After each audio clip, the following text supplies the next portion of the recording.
Election తర్వాత MLA కావడం, మంచి విజయాన్ని అందుకున్నటువంటి పవన్ కళ్యాణ్ గారికి నా హృదయపూర్వక శుభాకాంక్షలు తెలియజేస్తూ ఉన్నా. అదేవిధంగా గత 2 రోజుల నుంచి చూస్తూ ఉన్నాం, జగన్మోహన్ రెడ్డి గారిని ప్రజలు ఆదరించలేదు. అందుకనే ఆయనకి ఓటమి వచ్చింది. కేవలం 11 స్థానాలకే పరిమితం అయ్యారు. భారీ మెజార్టీలు కూటమి అభ్యర్థులకి వచ్చాయని చాలామంది మళ్ళీ విష ప్రచారం, చెడు ప్రచారం చేస్తూ ఉన్నారు. ఇందులో వాస్తవం లేదు. జగన్మోహన్ రెడ్డి గారు ప్రజల కోసం ప్రవేశపెట్టినటువంటి సంక్షేమ పథకాల్లో చాలా వరకు ప్రజలు సంతృప్తి చెందారు. జగన్మోహన్ రెడ్డి గారి వెనక ప్రయాణం చేస్తూ ఉన్నారు. జగన్మోహన్ రెడ్డి గారిని ఆదరించారని నేనైతే వ్యక్తిగతంగా భావిస్తూ ఉన్నా. ఈ రోజున మనందరికీ తెలుసు, తెలుగుదేశం పార్టీకి వచ్చినటువంటి ఓట్ల శాతం 45.6, వైఎస్ఆర్సీపీ పార్టీకి వచ్చిన ఓట్ల శాతం 40% ఓట్లు వచ్చినాయి. అంటే ఈ రాష్ట్రంలో ఈ 2 ప్రధాన పార్టీలకి మధ్య ఉన్న వ్యత్యాసం కేవలం 5.5%. కేవలం 5.5% మాత్రమే. కానీ చాలామంది జగన్మోహన్ రెడ్డి గారికి ఏదో ప్రజల నుంచి ఆదరణ లభించలేదని మాట్లాడుతున్నారు. ఇది కరెక్ట్ కాదు. వైఎస్ఆర్సీపీ పార్టీ ఎలక్షనీరింగ్ చెయ్యకపోవడం వలన, నాయకుల మధ్య సమన్వయం లేకపోవడం వలన కేవలం 5,000 నుంచి 12-13,000 ఓట్ల వ్యత్యాసంతో 88 స్థానాల్ని కోల్పోయింది.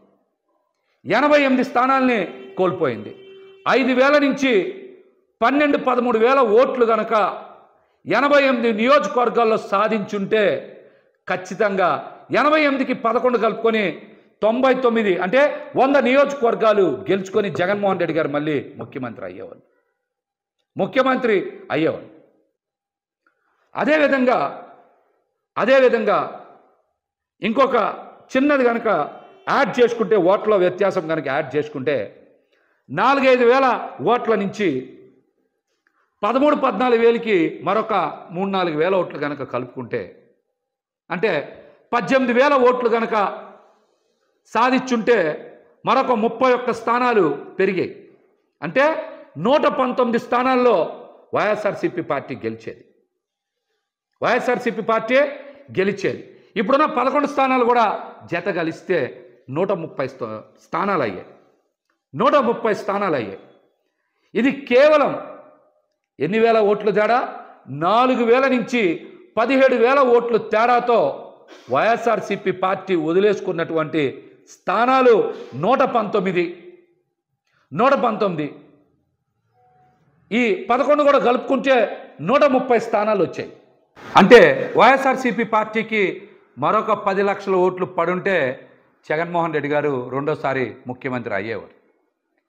కేవలం కూటమికి వైసీపీ పార్టీకి మధ్య వ్యత్యాసం, ప్రభుత్వ ఏర్పాటుకి వ్యత్యాసం కేవలం 10 లక్షల ఓట్లు మాత్రమే. కానీ దీన్ని భూతద్దంలో చూపించి విష ప్రచారం చేయాలని చూస్తూ ఉన్నారు. ఈ కుట్రలు ఎక్కువ రోజులు కొనసాగవని కూడా తెలియజేస్తా ఉన్నా. తెలుసుకుంటారు. జగన్మోహన్ రెడ్డి గారు విప్లవాత్మకంగా తెచ్చినటువంటి పథకాలని కూటమి కొనసాగిస్తుందా, రద్దు చేస్తూ కూడా చూస్తారు.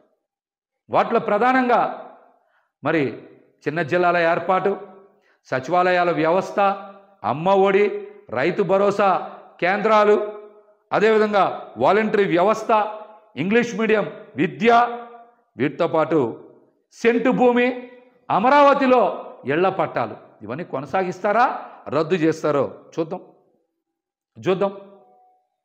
ఖచ్చితంగా మనం కూడా ఆశిద్దాం. కూటమి ప్రభుత్వం మంచి పాలన అందిస్తుంది, మంచి చేస్తున్న ఆశిద్దాం. అంతవరకే పెట్టుకోండి. ఆశపడద్దు.